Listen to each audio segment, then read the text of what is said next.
us being late dahil nag-meeting pa po yung party leaders with the speaker.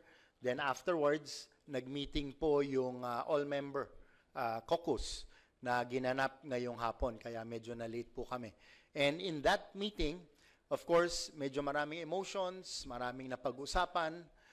Hindi naman natin maaalis yun given the recent events that have happened. Pero ang pinaka-importanting takeaway from that caucus is that number one, the House is solid behind the Speaker as was relayed by our Senior Deputy Speaker and Majority Floor Leader in the form of the resolution that will be filed on Monday. So yun po yung una.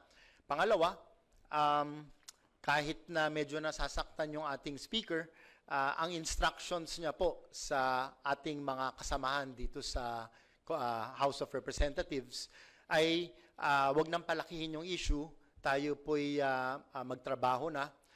Nang sa ganon ay yung ating trabaho ay talagang pakinabangan ng ating mga mamamayan.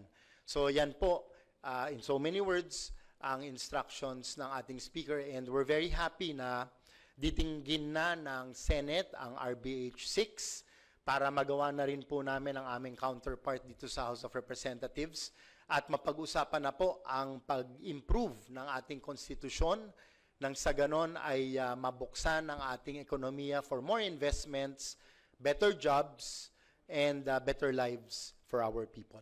Yun lang po at maraming salamat.